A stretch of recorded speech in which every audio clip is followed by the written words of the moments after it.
article in the Managing Madrid blog. Wonderful lads that do a great job there. And worth reading about that man there.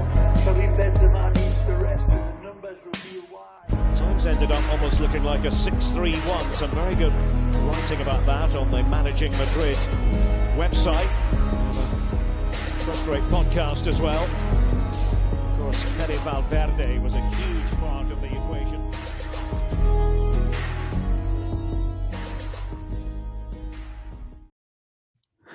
Hello and welcome to the Managing Madrid podcast. This is your host, Kiyan Sobhani. It is moments, I mean, it's about 15 to 20 minutes after Real Madrid beat Atalanta 2-0 and lift the European Super Cup.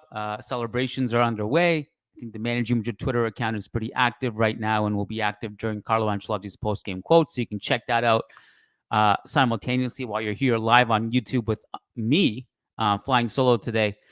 Guys, it's a great day. I'm wearing my new black Real Madrid t-shirt that I just got from the Real Madrid official store. I don't know if you can see it. The way this is designed is like you kind of got to look up close to see the logo, but it's there. It's super comfortable. Really happy with that. And also this man right here. I don't know if you guys can see. Hey, Jude. What a performance from Jude Bellingham. I think we're going to start there, actually. Obviously, this is in a lot of ways Mbappe's night because he scored a goal in his debut.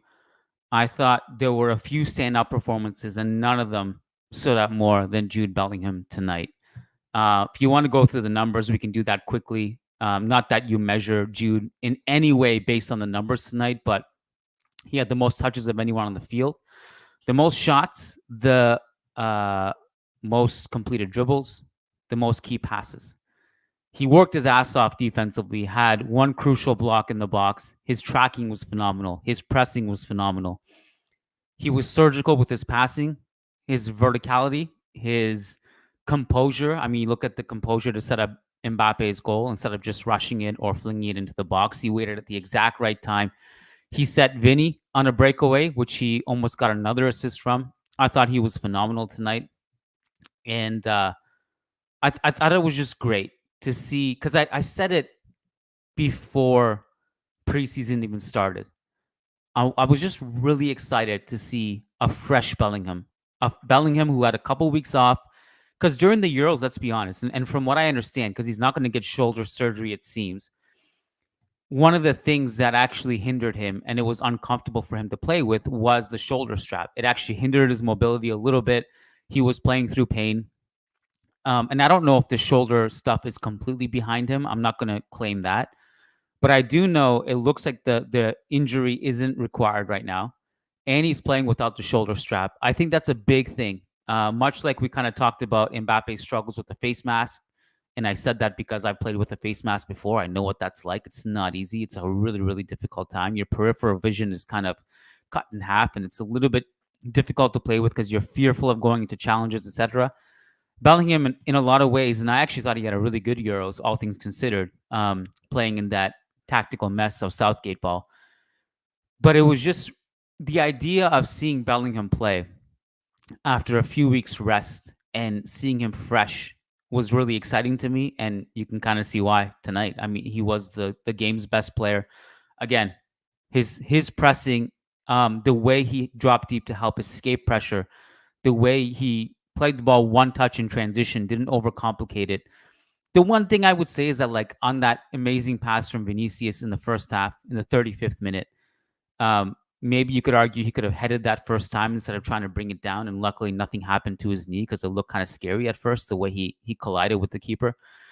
But other than that, he was, again, pretty much foot perfect. His roamability, I mean, the interesting thing about tonight's lineup is that when you look at it on paper, it looks like a 4-3-3. But it really, when you see it unfold, it's actually a 4-2-3-1, where Fede and Tchouaméni are playing as a double pivot, and Bellingham is roaming everywhere. You can see it in his heat map. Maybe I can just quickly pull it up here on the screen for those of you guys who are on YouTube, actually. Let me see. But it was very clear that this is not a 4-2-3-1. Or sorry, 4-3-3, and it's more of a 4-2-3-1. So I'm going to share my screen here so you guys can see. Here we go. So these are the heat maps of the game. And we'll just look at the midfielders in the attack. So this is Chouameni. This is Fede. Fede playing slightly ahead. And then this is Bellingham. Just everywhere. All over the middle third, dropping deep to escape pressure. Those are the touches you see here. And then obviously getting in the final third ton. And he was, like, if you look at the game itself, if you just tracked him off ball, that was one of the most impressive things about him, actually, because a lot of the other stuff I mentioned, it was very obvious, like we all saw it. I think one of the more hidden part of his game tonight was how much he roamed without the ball. He would not only help escape pressure, but then as soon as he would release the ball, he would fly into an open space and make sure his teammate had an outlet. And that's one of the most important things for a 10. And again, he wasn't a 10 tonight. It was, it's more of the traditional Bellingham at Dortmund, where he's kind of more box to box. He's more of an 8. But his profile, what you need of him in a game like this is just make sure the team is never abandoned. And that requires a ton of running. So I'd be very curious to see what the actual distance covered stats are in this game, but he was everywhere. And it wasn't just him. I thought Fede kind of followed suit. Probably out of the three midfielders, Chouameni had the poorest game, but I will say Chouameni kind of grew into it from a defensive perspective, at least in the second half. But the first half, his passing was really sloppy, and he looked a little bit out of sorts and a little bit rusty, if you will. I mean, I'm not entirely sure what everyone's thoughts were at halftime, but I will say I was prepared for some kind of overreaction that after 45 minutes, this conglomeration of superstars in attack didn't result in a single goal. And I think only had one shot at halftime, if I'm not mistaken. Maybe it was two, but it was like one or two. It wasn't many. But it felt like it was brewing. And one of the things I noted about this performance was that I think playing against Real Madrid this season and in the Mbappe Vinicius era in general, it will be you're basically in the game until your defense cracks. And what I mean by that is that you can go into a low block, you can stifle Real Madrid's build up. I mean, Atalanta went to a man-to-man high press for large stretches of the first half, and every time they did that, Real Madrid gave the ball away. They really had no answers, so they would dare Courtois to play a long ball, and by the end of it, Courtois completed zero. That's zero, a big fat zero of his 16 long balls attempted. He went 0 for 16. So you can go to a man-to-man high press. You can stifle Real Madrid's build-up. Obviously, we don't have Toni Kroos anymore, so it's even more problematic for us to escape pressure now. And if you can do that, and or a combination of going into a low block, you're in this game. You have a chance to beat Real Madrid because you stayed compact. You might be dangerous on the counterattack. I think the moment you concede a goal against this Real Madrid, it becomes extremely problematic for you. And you saw that, Real Madrid were growing into the game in the second half. They kept knocking on the door a little bit more. I mentioned Bellingham, but Vinny was the other guy who was fantastic tonight. I mean, his balls into the box, aside from his brilliant assist to Fede Valverde, some of his passing into the box was just outrageous. So he was another good one. And Mbappe was kind of roaming as the central link-up guy. We were trying to get him cutbacks on the ground. And he was trying to get involved. But as you guys may have seen on my School of Real Madrid video that Miguel and I put out on the YouTube channel the other day, there was that quote from Mauricio Pochettino at the end of the video where he talks about Mbappe is the kind of guy who can go the whole game without touching the ball and still have his moment of lethal efficiency. And he had that this game. And I think some of his dribbling was actually good. But he wasn't like his best performance, but he came good, and he, like everyone else, I thought, just grew into the game. Back to the original point, when you go down a goal against this team, it's going to be highly problematic to get back into the game, because if you're forced to chase a game against this Real Madrid that has Mbappe, that has Vinicius, that has Bellingham, that has Rodrigo, who didn't have the best of games, but also worked really hard, and he obviously won the ball for the second goal, it's going to be really, really difficult to get yourself back in the game. And this is one of those teams, if you're playing against Real Madrid, just going down a goal is going to be highly problematic for you to get back in the game. It's going to be really difficult. I'm going to take a quick super chat here before I move on too much further. Sagnick says, I'm really worried about how we plan to play by passing the midfield. This will only grow more prominent. A team with half decent midfield will eat us up. So this is where I think Tchouaméni has to improve. That's one thing. I think Bellingham, on some level, helps us with our pausa and our composure in the build-up phase and slowing the tempo down and getting the team in advanced positions. But obviously, it's bittersweet, right, that we won this game and Mbappe scored in his debut and Bellingham was amazing and Vinny was amazing. It's bittersweet because we don't have Toni Kroos anymore to help us in that situation. And I guess now that I'm rereading the super chat, I guess you're talking about the defensive aspect of getting bypassed in the midfield. So I'll get back to that point in a second. I'll just finish my point. I think in the ball progression phase, this is why I predicted even before the preseason started that we're going to see more of Modric this season than we did last season because we don't have Kroos. And also what I asked Carlo Ancelotti in preseason, which is like, can Goulet evolve into a deeper role? And he said yes. So I'll look at a combination of those two things, more Modric and more Goulet playing in deeper positions to help us with this. Back to your point, Sagnick, about the midfield getting bypassed. This really goes back to cohesive pressing, which Real Madrid don't have. They have good individual pressing, but as a collective, their pressing is terrible. And you saw that too in the first half, especially where one or two players would commit and that was about it. And again, with pressing, if all 11 players are not on the same page, you're getting torched. And the way around this is to either stop pressing or just improve your press. And with Real Madrid, our collective pressing has never been that good. So it's not really an easy switch to flip for us. Our counter pressing is great. Our individual pressing is very good. But and our pressing on goal kicks is good. But when you have these half-assed pressing sequences that Real Madrid often do, it's going to be easy to bypass our midfield. So let me go back to my game notes, and I have quite a bit, but I think what was really exciting for me to see was that as soon as Bellingham receives the ball and turns, he has immediately just options, like immediate options, and many of them. Like you have Vinicius, Mbappe, and Rodrigo in front of you making all these runs, and they're linking up, and they're helping you. Like they have outlets to hit, all these players. And I think with Bellingham in particular, obviously this is a different role than what he had last season, and it's less pressure on him to score, which I think in turn actually, like if you look at this game, he had chances to score as well. And I don't know if you guys saw, but for our members last week, Lucas and I were asked to predict our goals for all the players in attack. And Lucas went through his list and gave his predictions, and I went through my list and I gave my predictions. And my prediction was that it's not just that I don't think all these goals will be dispersed now that Mbappe is here. I think actually everyone will amplify each other and everyone will score more goals. I factored in a few things. In the Cristiano and Bale era, we had so many games where it was just absolutely just ridiculous goal fest.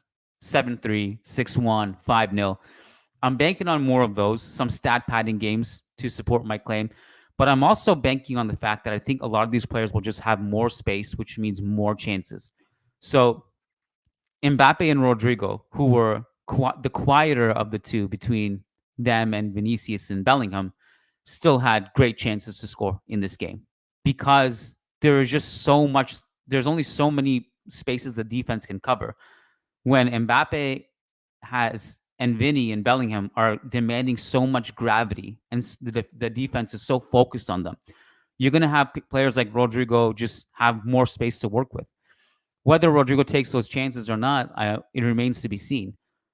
But I do think we can get Mbappe 40-plus goals, Vinny 30-plus goals, and we can get Bellingham to the same mark that he was last season, even though he's playing in a deeper role, because he'll still get into a ton of goal-scoring positions, and he's a really good finisher. The difference is that we don't desperately need his goals this season, I don't think, as we did last season. So less pressure and more space to work with for him, I think is a great sign.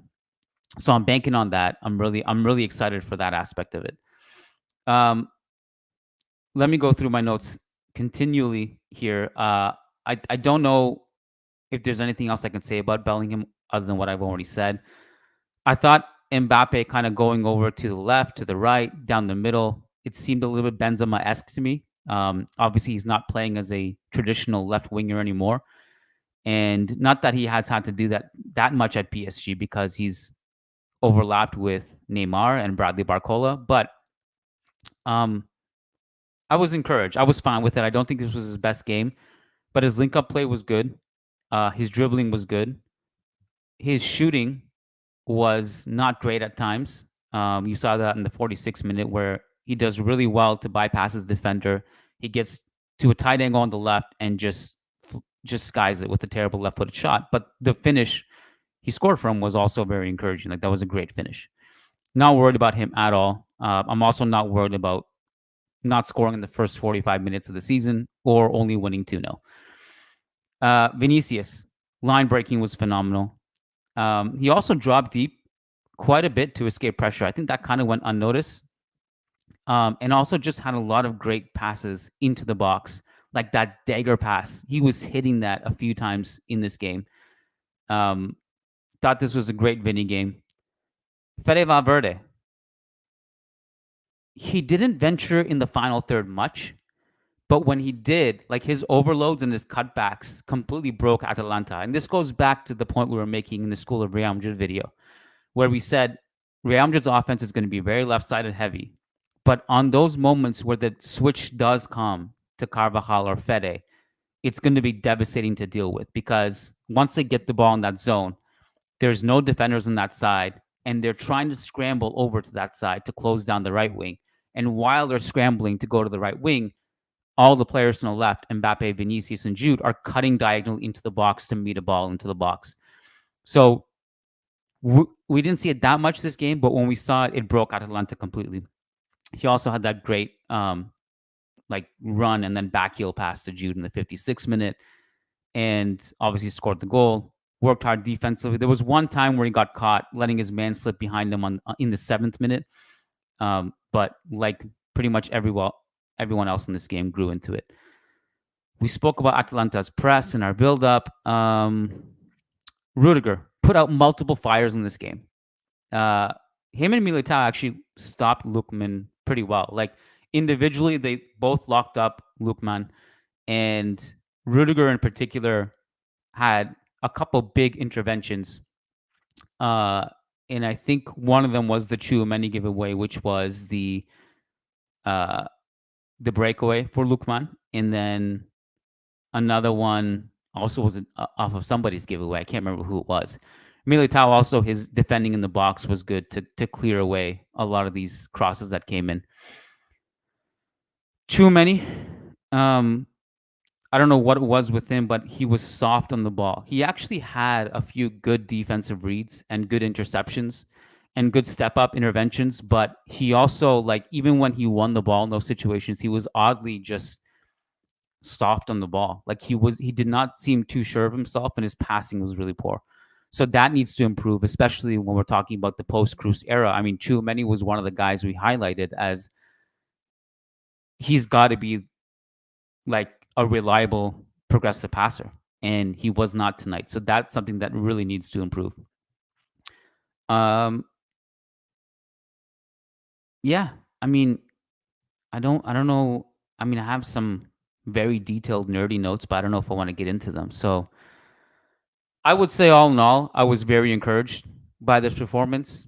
But it really means nothing. I mean, we don't really know how the season will pan out, and obviously we can't overreact one way or the other. If we had played really poorly, we couldn't overreact. And if we won this game 6-0, we can't overreact either. So, yeah, I would have liked to see more of Goulet. It's funny because, like, by the 88th minute, I think it was, Carlo had just taken off everybody, assumed the victory. We were up 2-0. Vinny came off, Bellingham came off, Mbappe came off. I think Rodrigo even came off, and you had this whole new front three Modric was on, Vasquez was on, Goulier was on, Brahim was on. So we have a lot of depth in midfield and attack, and obviously uh, the one line that I'm worried about is defense, our depth in defense. So yeah, congratulations, Madridistas. This was a good start to the 2024-2025 season. Mbappe goal in his debut. Real Madrid win their first trophy, and we're only at August 14th. And we got Mallorca coming up on the weekend. And another super chat just came in just in time before I wrap it up here. Sagnik says, big season for Fede. I want him to improve his game on the ball. We need a ball-dominant guy in midfield, except Jude. It's all at sea with the ball. Arda, look, Camavinga was missing today. I mean, that's the other person I want to talk about really quickly before we wrap it up. His injury, luckily not that bad, but significant enough that it will be close to 2 months that he'll miss. And I think that's a huge loss because obviously we don't need to go over what Camavinga brings to the table as a two-way presence. He is one of the best at getting between the lines and helping up our ball progression. He's a great ball carrier, incredible defensively. So that's someone that would obviously help with this specific point. And I'm excited to see more of Arda. Like I said at the top of the show, if you guys tuned in late, Arda and Modric, I think, are two players who will get a bigger role than they had last season for reasons we've already discussed. Guys, if you have been on the fence about becoming a member, this is the best time ever to do it because September 1st, our prices go up for our membership. But if you sign up now before September 1st, you will be grandfathered in forever at the price we have now. So if you want to save some money, I'd highly encourage you guys to join in now, patreon.com/managing Madrid. And if you're watching this on YouTube, you guys can just hit the join button on this channel underneath this video or hit the memberships tab. Yeah, great start to the season. We will see you guys on Sunday. Actually, we'll see you guys tomorrow for our members. Lucas and I are doing a mailbag, and then we're doing 2 shows tomorrow for our members. Lucas and I and Matt and I are doing a show tomorrow, one in the afternoon, one at nighttime. So we look forward to seeing you guys there. Thanks for tuning in, guys. Hey, Jude. Jude Bellingham, man of the match. Great start to the season. Peace out, guys. Signing off.